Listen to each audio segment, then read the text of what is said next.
E aí, pessoal, tudo bem? Bom, vamos lá aqui para uma pequena revisão da teoria geral dos recursos. É um tema super importante, né, para a gente poder avançar nos demais conteúdos de processo civil 3.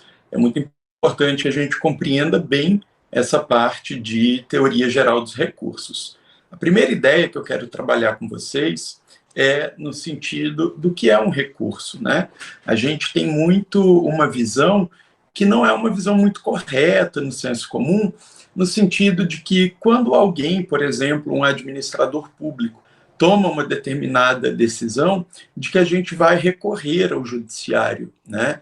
E a gente faz o uso da palavra recurso, do verbo recorrer, no sentido de vou me socorrer, vou pedir ajuda, vou buscar, vou peticionar. Mas, na verdade, o termo técnico recurso representa a ideia de um meio idôneo de impugnação de uma determinada decisão judicial. Quando eu digo que é um meio idôneo de se impugnar, eu estou querendo que vocês entendam primeiro. A gente vai trabalhar em cima da ideia de que existe um erro na decisão judicial, né? Ninguém recorre se não entender que a decisão do juiz foi incorreta. E, evidentemente, essa incorreção é uma incorreção verificada em abstrato, né? Para que eu possa recorrer, basta que me pareça errada a decisão, para que eu possa, desde que haja previsão legal e o preenchimento de todos os outros requisitos para a interposição de recurso, então impugnar essa decisão. Mas mais que isso, vejam que eu digo para vocês que é um método de se impugnar uma decisão judicial. Não é o único método que nós temos, tá certo? A gente tem algumas ações, por exemplo, que vão buscar a impugnação judicial. A gente tem requerimentos administrativos que também vão fazer a vez de um recurso, mas que não é exatamente um recurso, e eu já vou explicar o motivo desses sucedâneos recursais não serem considerados recursos. Mas voltando aqui um pouquinho, eu dizia para vocês que o recurso é um meio idôneo de se impugnar uma decisão judicial, e ela vai estar embasada num suposto erro. E aí, com base no erro que eu quero apontar, eu vou ter um pedido recursal diferente. Vejam que lá na primeira fase de conhecimento, os nossos pedidos são limitados à condenação, declaração e constituição, ou seja, eu tenho pedidos declaratórios, constitutivos e condenatórios. Aqui, no que diz respeito aos recursos, a gente vai ter pedidos basicamente de reforma, anulação, esclarecimento e integração do julgado.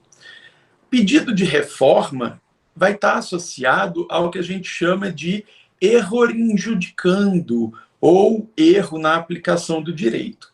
Essa reforma vai mostrar para o juiz OACO, para o tribunal superior, aquele juiz recorrido, que houve um erro na aplicação do direito, que houve um erro na apreciação da prova.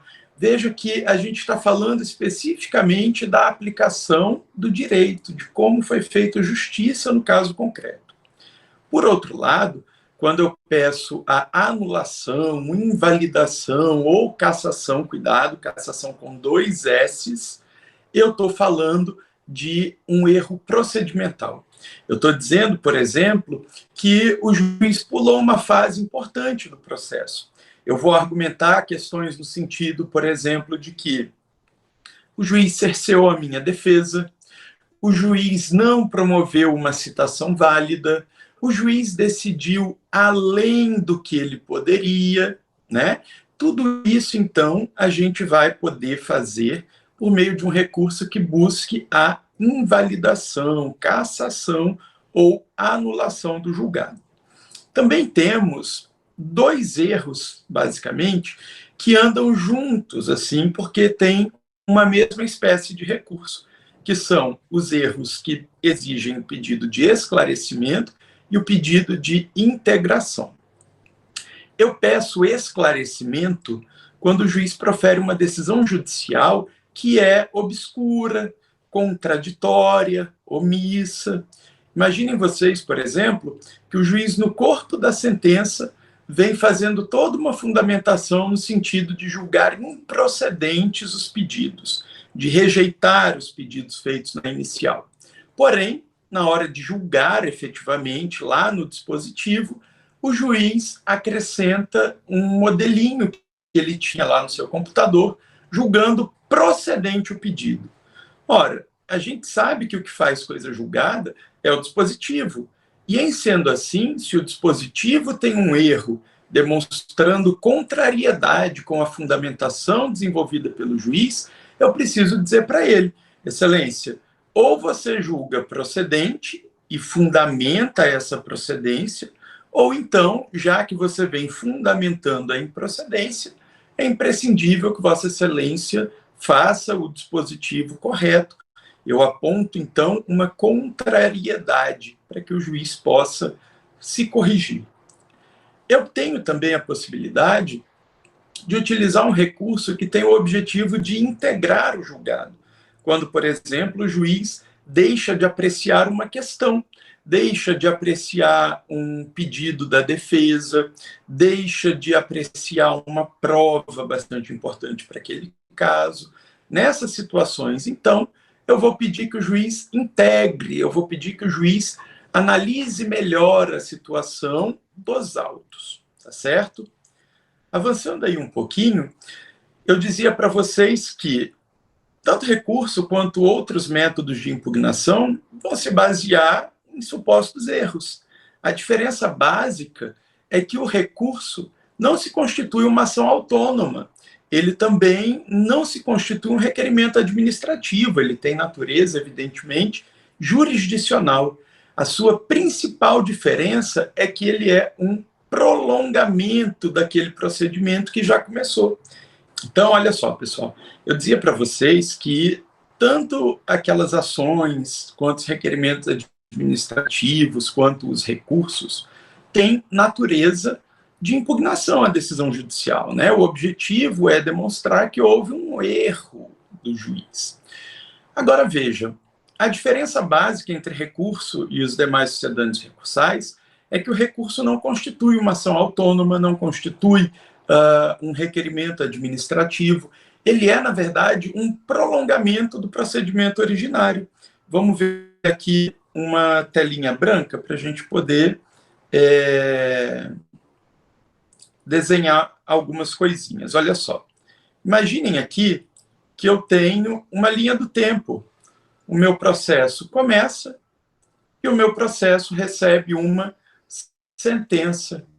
Quando o processo recebe a sentença, ele não acabou. Tanto que a gente tem um conceito de sentença um pouco mais técnico do que aquele constante do Código de Processo Civil, né? Porque ele fala para a gente que é o ato que põe fim ao processo, né? Quando isso não é muito correto, porque o processo não termina nem mesmo naquela fase. Se eu estiver falando de uma fase de conhecimento, o processo não termina nesse momento necessariamente. Afinal de contas, na grande maioria dos casos, eu tenho previsão de recurso.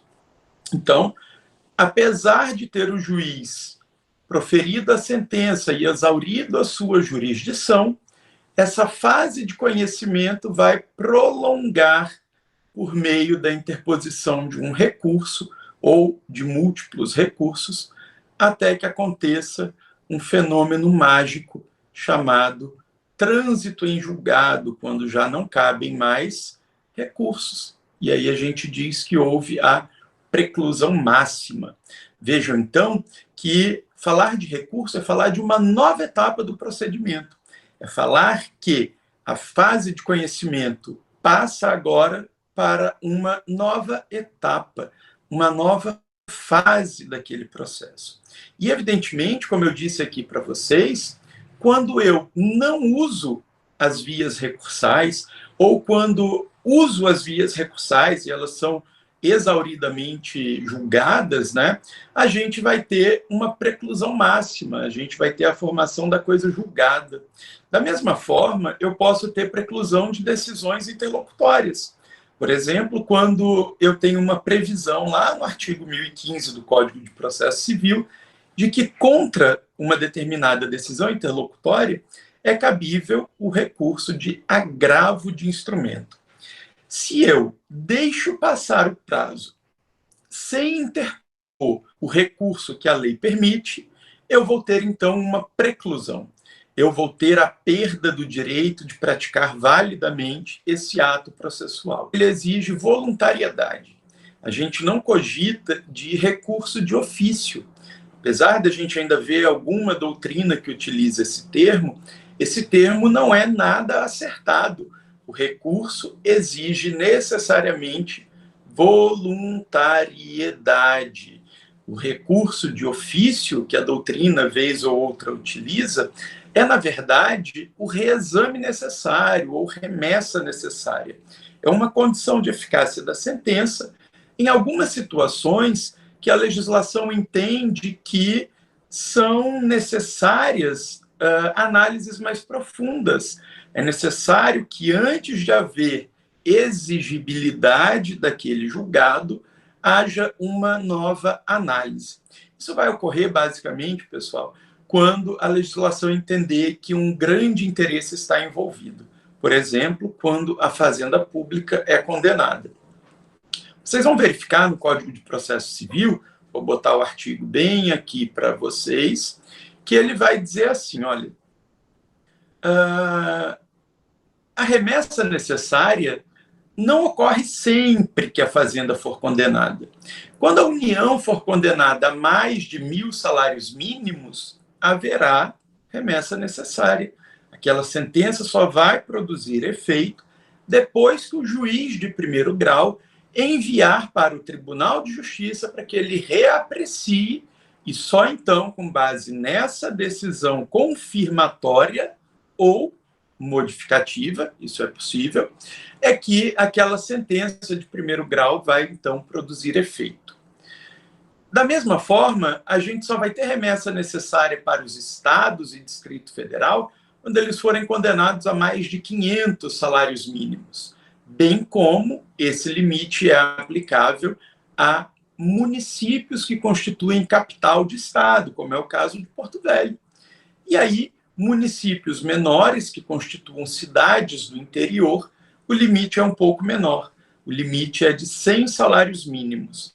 Então, desde que o município não seja condenado a mais de 100 salários mínimos, não tem necessidade de remessa necessária.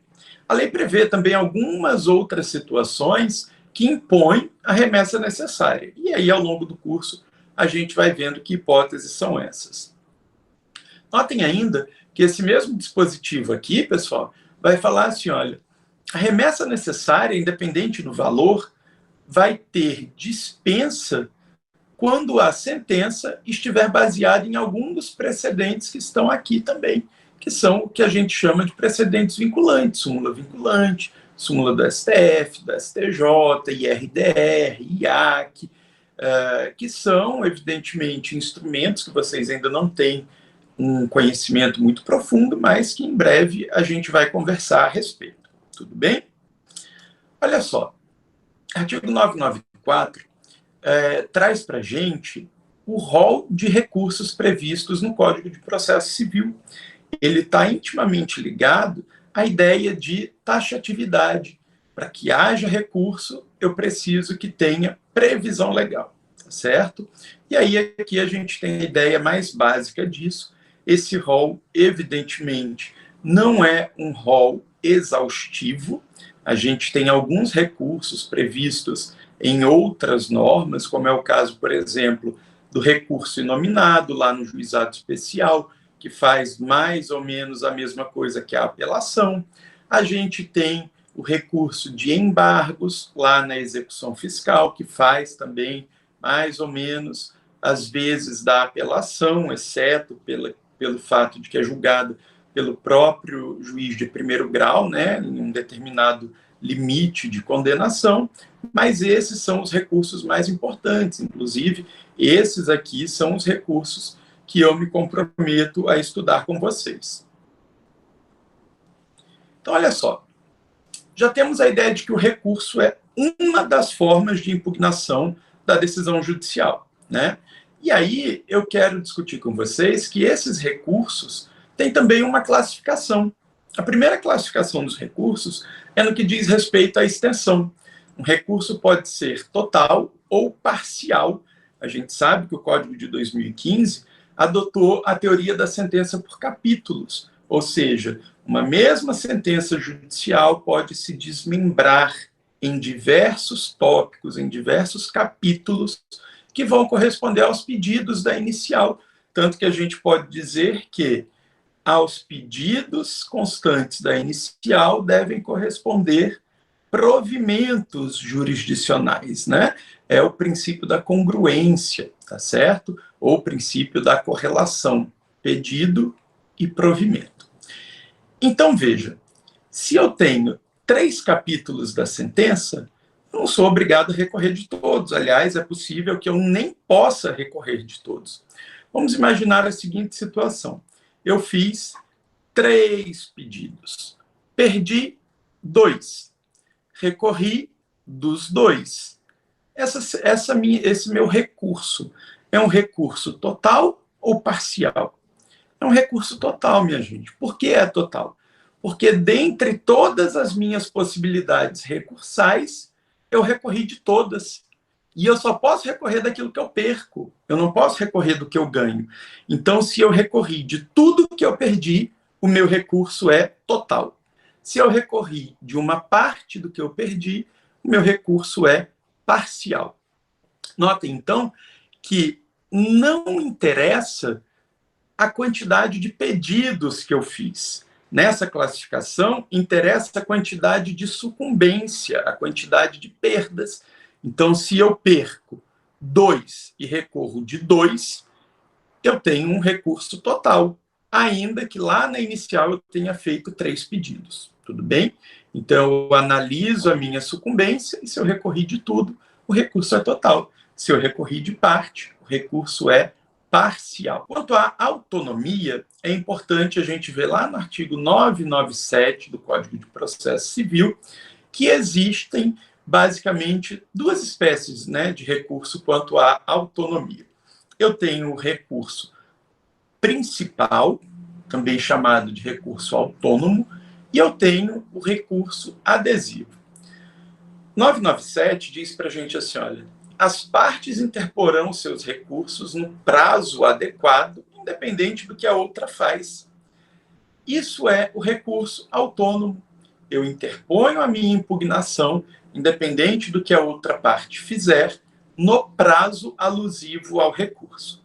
Então, o artigo 1009, por exemplo, vai me dizer que da sentença cabe apelação, e essa apelação é no prazo de 15 dias a contar da intimação do advogado.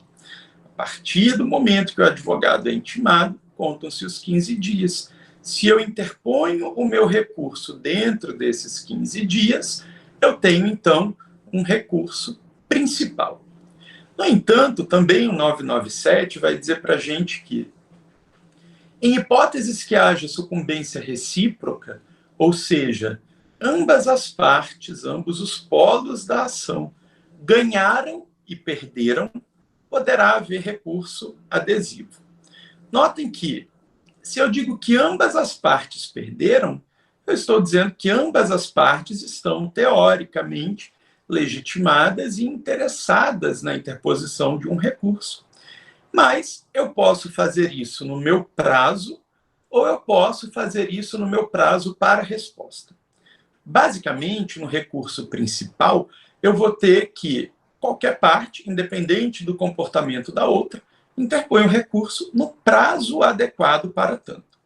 Por outro lado, eu tenho recurso adesivo nas hipóteses em que haja sucumbência recíproca. Não há recurso adesivo sem sucumbência recíproca, pessoal. Isso é primordial. Se apenas uma parte ganha, não tem como haver recurso adesivo, porque a outra parte não tem interesse de recorrer. Quem ganha, não recorre. Mas, se ambos perdem e ganham simultaneamente, eu posso ter recurso dos 2 lados. E aí, o recurso adesivo vai funcionar basicamente assim. Uma parte interpõe o seu recurso principal que sempre que há um recurso, o juiz deve ouvir a outra parte em contrarrazões, e aí, no prazo alusivo às contrarrazões, a parte recorrida interpõe o seu recurso, e aí aquela parte que era recorrente antes passa a ser recorrida e vai ter que apresentar também as suas contrarrazões antes de encaminhar tudo isso lá para o tribunal. Notem que o recurso adesivo lembra um pouquinho da reconvenção, que a gente aprendeu lá em processo civil 2, não é isso? Como uma forma de defesa do réu, em que ele contra-ataca. O recurso adesivo, na verdade, tem a ver porque é uma estratégia de contra-ataque. É dizer basicamente assim, olha, eu ganhei uma parte e perdi outra parte, mas eu vou ficar com essa parte que eu ganhei, deixar quieto, mas se a outra parte do processo me incomodar com um recurso, eu também vou recorrer. E aí eu recorro junto com ela. Eu recorro adesivamente. Esse recurso adesivo, interposto, então, no prazo para contrarrazões, só é cabível no caso de apelação, recurso extraordinário e recurso especial. Somente nesses 3 recursos. Nenhum outro vai admitir recurso adesivo. Importantíssimo que vocês notem que recurso adesivo tem uma diferença muito importante da reconvenção. Vocês devem ter visto lá em processo civil 2 que a desistência da ação não impede o juiz de analisar a reconvenção. Afinal de contas, são 2 ações dentro de um processo. No recurso adesivo, isso é completamente diferente. Ele tem esse nome porque eu tenho que imaginar assim, ó, aqui está o recurso principal, o recurso autônomo interposto no prazo alusivo ao recurso. E aí, no prazo das contrarrazões, a outra parte vem e adere ao recurso principal, ao recurso autônomo. Se eu tenho um recurso que aderiu ao recurso principal, havendo um vício no recurso principal, o recurso adesivo vai junto. É mais ou menos aquela ideia do princípio da gravitação. Lembram lá de direito civil? Quando eu tenho principal e acessório, o acessório, em regra, acompanha o principal. É a mesma regra aqui, pessoal. Se o meu recurso principal, autônomo, tiver um vício que impeça a análise do mérito, o recurso adesivo vai por água abaixo. Ele não vai ser analisado. Importante destacar, anotem isso aí no caderno ou aqui no Blue mesmo, enfim, nas suas anotações, que essa aderência, essa adesividade somente é aplicável na análise de admissibilidade recursal. O fato de um recurso estar colado no outro quanto aos pressupostos recursais não significa que o resultado de mérito tem que ser igual, tudo bem? Nem mesmo a análise de admissibilidade, porque é possível que eu tenha o recurso principal admitido, porque está perfeito, porque preenche todos os requisitos, mas o adesivo não ser conhecido, porque ele tem algum defeito grave que impede a sua análise, e aí a admissibilidade vai ser negada, tá certo? Então, é somente a negativa de admissibilidade do principal que afeta o adesivo, nunca o contrário. E, repito, o mérito é independente, sempre independente. Pode ser que o tribunal dê provimento ao recurso adesivo e negue provimento ao recurso principal, pode ser que ele dê provimento aos dois, que ele negue provimento aos dois, que ele dê provimento parcial, enfim. Terceira e última classificação dos recursos é quanto à matéria. O que diz respeito à matéria, o recurso pode ser comum ou ordinário, ou também pode ser excepcional ou especial em sentido amplo. Quando eu digo que um recurso é comum ou ordinário, eu estou dizendo que esse recurso tem como principal objetivo a efetivação do duplo grau de jurisdição. E falar em duplo grau de jurisdição é dizer que a parte recorrente tem uma livre fundamentação. Ela pode rediscutir quaisquer questões do processo, quaisquer questões da decisão. Pode discutir provas, pode discutir aplicação do direito, interpretação da lei, constitucionalidade do ato normativo, enfim, a parte recorrente é livre para discutir o que ela quiser.